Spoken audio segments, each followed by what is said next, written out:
प्रेम जी, सीधा आपके पास आना चाहूंगा। जिस तरीके से मायावती को कांग्रेस मनाने की कोशिश लगातार करती देखी गई, लेकिन मायावती मानी नहीं। मायावती इंडिया गठबंधन में आई नहीं है, लेकिन मायावती जिस तरीके का कदम उठा रही हैं, उससे तो एक बात साफ दिखाई पड़ रहा है कि मुस्लिम बाहुल्य सीटों पर या जहां पर दलितों की आबादी ज्यादा है वहां भी, और मुस्लिम की आबादी निर्णायक है, वहां भी वो मुस्लिम कैंडिडेट देती हुई दिखाई पड़ रही है। सवाल यह है कि क्या मायावती इंडिया गठबंधन का खेल बिगाड़ने में लगी हैं, या वो अपनी चुपचाप बनाई हुई रणनीति से यह साबित करने में जुटी हैं कि दरअसल उत्तर प्रदेश में बहुजन समाजवादी पार्टी अभी भी एक बहुत बड़ी ताकत है और मुस्लिम को अट्रैक्ट करने के लिए वो खास तौर पर ऐसी रणनीति अगले विधानसभा चुनाव के लिए तैयार कर रही है। जी पंकज जी, इस चुनाव से के नतीजे ये तय करेंगे कि मायावती जी की का राजनीतिक भविष्य जो है क्या बनता है। चुनाव में वो लड़ती हुई दिखेंगी तो निश्चित रूप से जो दलित और मुस्लिम समीकरण बोलते हैं पहले सफल हुए हैं, तो इस बार भी होने के आसार होंगे। और अगर ऐसा होगा तो इसका नुकसान किसको होगा, ये प्रश्न है। जहां तक मुस्लिम वोट्स की बात है, उसका अट्रैक्शन अगर बीएसपी के तरफ होगा तो इंडिया गठबंधन को नुकसान है। दलित वोट को देखें तो दलित वोट, सबसे ज्यादा दलित सीटें बीजेपी के ही पास हैं, सत्ता में है, अधिक से अधिक है। तो दलित वोट का नुकसान दोनों को हो सकता है, ज्यादा बीजेपी को होगा इस तरीके से। लेकिन क्या ऐसा होगा, ये तो वैसी बातें, इसको हम अतीत के आईने में देखेंगे कि मायावती जी का एक वोट बैंक है, लेकिन वो वोट बैंक लगभग आधे पर आ चुका, ये भी तय है। विधानसभा चुनाव में उनका वोट बैंक बहुत गिर गया। लोकसभा चुनाव में हमने देखा कि गठबंधन में 10 सीटें जीती थी, लेकिन उससे पहले जब अकेले चुनाव लड़ी थी मायावती जी तो एक भी सीट नहीं थी। ये सारे तथ्य भी हैं।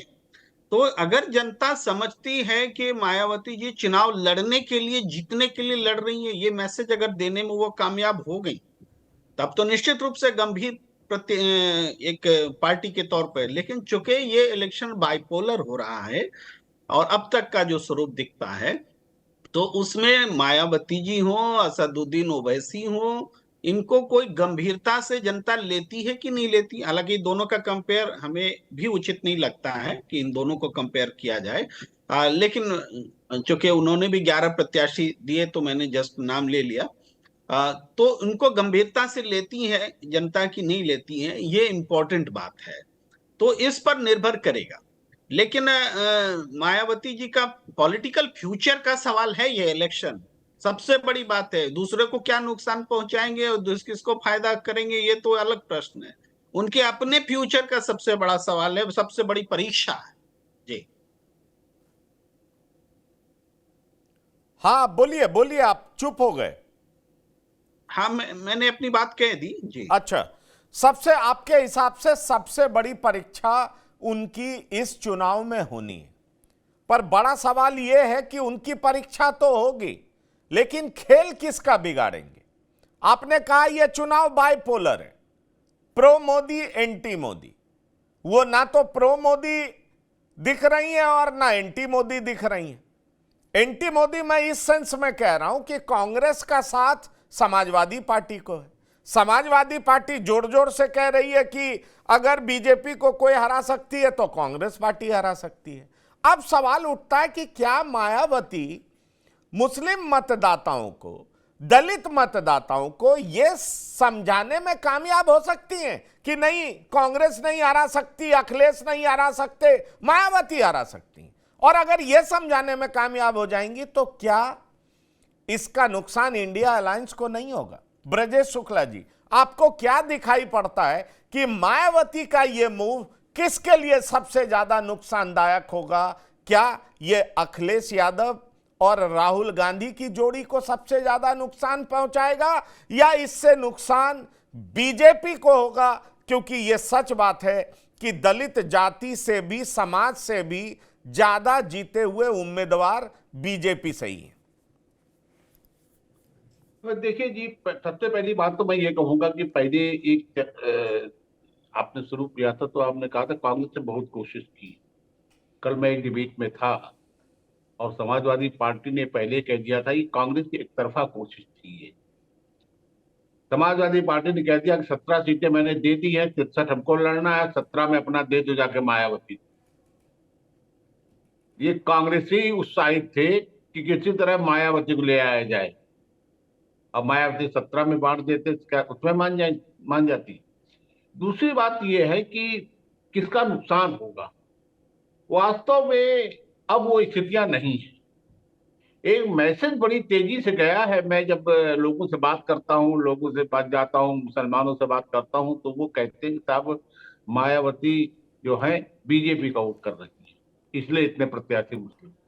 यदि आप 2022 के विधानसभा चुनाव पर के आंकड़ों पर नजर डालें तो आपको दिखेगा कि जहां मुस्लिम प्रत्याशी बसपा ने दिए थे, उनके गांव का वोट आप निकाल दीजिए। वो अपने गांव से हार गए जहां पूरे पूरे मुस्लिम थे। तो इस तरह के आप गोटियां चल सकती हैं। मैं लखनऊ में 1-2 सीटें जानता हूं जो अपने मोहल्ले से हार गए चुनाव, मुस्लिम प्रत्याशी थे, अब मुस्लिम मोहल्ला। तो अब वोट इस तरह नहीं पड़ते हैं। वो एक कोशिश है उनकी। कारण क्या है कि कोशिश ये है कि किसी तरह दलित और मुस्लिम, ये कोशिश आज की नहीं है। ये कोशिश मैं देख रहा हूं 1996 से चल रहा है। फिर 98 में चला, फिर 99 में चलाया, ये करती रहे। बीच में 2005 के बाद ब्राह्मणों को जोड़ने का प्रयास हुआ, 2007 में वो थोड़ा सफल दिखा, लेकिन अब वो चीजें नहीं। इसलिए नहीं है कि जिसको वो खड़ा कर रही हैं क्या उनको वोट मिलेंगे। जो मुस्लिम प्रत्याशी जो पश्चिम उत्तर प्रदेश की जो बेल्ट है, वहां सर्वाधिक वो मुस्लिम प्रत्याशी उतार रही है। लेकिन उसका आप कैराना के आंकड़े उठा के देखिए विधानसभा के, बिल्कुल एक तरफा समाजवादी पार्टी को गया है वोट। वहां पर 90% पोलिंग हुई है और उसमें 95%, 96% एक पार्टी को चला गया। ये स्थिति रही है। अब ये कोशिश, पिछली बार ये कोशिश की थी, एक बार भी कोशिश कर रही है कि इस बार सफल हो जाए किसी तरह। लेकिन मुझे नहीं लगता कि ये सफल होने जा रही है। कारण क्या है कि एक संदेश चला जाना, ये बहुत अच्छे ढंग से ये जो समाजवादी पार्टी और ये सब मीडिया में चलता रहा कि साहब वो मोदी को फायदा पहुंचा रहा है, ये बड़ी तेजी से गया और भीतर तक गया है। वो कोशिश हो रही है। उन्होंने कई जगह इस तरह के प्रयोग किए हैं। लेकिन जब दलित जो वोट है, अब दलित वोट में भी उनका जो सजाती वोट है, सजाती वोट उनके पक्ष में जरूर थोड़ा बहुत जा रहा है, लेकिन उसमें भी बंटवारा हो जाता है बीच बीच में। बाकी मुस्लिम वोट मुझे 22 में नहीं दिखा था, केवल 19 में इसलिए दिखा था कारण उसके सामने कोई विकल्प नहीं था। बिल्कुल लगता था कि एक चुनाव जीत रही है, ये महागठबंधन चुनाव जीत रहा है। वो स्थितियां इस बार नहीं है। कांग्रेस सपा के साथ है। ये कोशिश बेकार साबित हो चुकी है कि साहब गठबंधन करिए। यहाँ के कांग्रेस ने बड़ा प्रयास किया, चिट्ठी लिखी दिल्ली को, साहब वो गठबंधन कर लिया जाए तो ठीक हो जाएगा। अरे गठबंधन करना, गठबंधन ऐसे नहीं होता है, गठबंधन सीटों से होता है। जब सीटें आपको बात देने को नहीं है तो आप कहां गठबंधन कर लेंगे। या तो ये गठबंधन तोड़िए तो ये केंद्रीय नेतृत्व इनका सतर्क था, उन्होंने बातचीत जरूर की लेकिन उन्होंने गठबंधन नहीं किया। तो मुझे नहीं लगता है कि ये सब कोशिश बहुत कामयाब होने जा रही है। क्या मैं इसलिए नहीं होने जा रही है, आपको नहीं लगता ये कोशिश कामयाब होने जा रही है? लेकिन सवाल ये उठता है कि अगर पीलीभीत हो, मुरादाबाद हो, कन्नौज हो, अमरोहा हो, सहारनपुर हो, अगर इन सब जगहों से मुस्लिम उम्मीदवार वो उतार रही हैं, अपने सिटिंग सांसदों को इग्नोर कर रही हैं, वो नए तरह की प्रत्याशी की तलाश में और जो उनको उचित जच रहा है वहां पर वो उनको उतार रही हैं। मैं एक कन्नौज का उदाहरण देना चाहूंगा। यहां 18% मुसलमान, 31% दलित हैं और यहां पर यादव की भी आबादी अच्छी है और फिर भी कन्नौज से मुस्लिम कार्ड खेल रही हैं, क्योंकि यहां पर उन्होंने अकील अहमद पट्टा को डिक्लेयर कर दिया। सवाल यह उठता है अनुपम जी, क्या मायावती का यह दांव फेल हो जाएगा? क्या मायावती अगर इस तरीके से टिकट का बंटवारा करती हैं तो दलित तो उनके साथ हैं। अगर हम 2022 को भी अगर मापदंड माने तो तब भी तकरीबन 13% वोट उनके साथ दिखाई पड़ता है। ऐसे में मुस्लिम उम्मीदवारों का सिलेक्शन, खास तौर पर जहां की मुस्लिम की आबादी अच्छी है, उन जगहों पर अगर मुस्लिम दलित का गठजोड़ बनाती हुई दिखती हैं, तो क्या आपको नहीं लगता कि ये जीत में भी तब्दील हो सकती है? और जीत में तब्दील नहीं होती भी है तो इंडिया अलायंस को बहुत नुकसान करेगी। पंकज भाई, थोड़ा सा हमारा मैं कल या परसों भी आपकी डिबेट में बोल रहा था, मेरा सारा इशू इसी बात से है कि कौन किसको नुकसान कर रहा है। जब 2019 में सपा बसपा गठबंधन बना था और कांग्रेस ने उसका हिस्सा बनने से इनकार कर दिया था, तो क्या किसी ने कहा कि कांग्रेस सपा बसपा गठबंधन का नुकसान कर रही है और भाजपा की बी टीम? किसी ने पूछा? जब ममता 42 की 42 सीट कांग्रेस के खिलाफ लड़ती है और उसके बाद जाके पश्चिम बंगाल के बाद मेघालय में भी कांग्रेस के खिलाफ चुनाव लड़ने लगती है, तो क्या किसी ने कहा कि ममता बनर्जी बी टीम है? जब वामपंथी केरल में ये गठबंधन जो इंडिया है या राहुल गांधी और कांग्रेस के साथ कोई भी समझौता करने से ही नहीं मना कर देते, वो राहुल गांधी को केरल छोड़ने का अल्टीमेटम जारी कर देते हैं, तो क्या किसी ने वामपंथियों को बी टीम कहा? जब केजरीवाल दिल्ली के बाहर पंजाब हरियाणा हर जगह भारतीय जनता पार्टी के खिलाफ चुनाव में कांग्रेस के साथ समझौता करने से मना कर देते हैं, तो कोई केजरीवाल को बी टीम क्यों नहीं मानता? प्रेम कुमार साहब एक बात कह रहे थे अभी कि साहब मायावती क्या लड़ती हुई नजर आएंगी? मैं पलट के पूछता हूं कि अपने 2%, जहां पे भारतीय जनता पार्टी 50% क्रॉस कर चुकी है, वहां क्या कांग्रेस पार्टी अपने 2% वोट और अमेठी जैसी अपनी पारंपरिक सीट गंवाकर लड़ती हुई नजर आएगी? क्या कांग्रेस जिन 17 सीटों पे चुनाव लड़ने जा रही है, क्या वहां उसको, अभी वो पूछ रहे थे कि मायावती को क्या कोई गंभीरता से लेगा, तो क्या मायावती का, तो मैं देखिए अब बड़ा एक आंकड़ों की बात मैं हमेशा करता हूं पंकज भाई, 38 सीट पे चुनाव लड़ी थी 2019 में, 38 में वो 10 जीती, बची 28, 28 में 27 में वो नंबर 2 पे आई।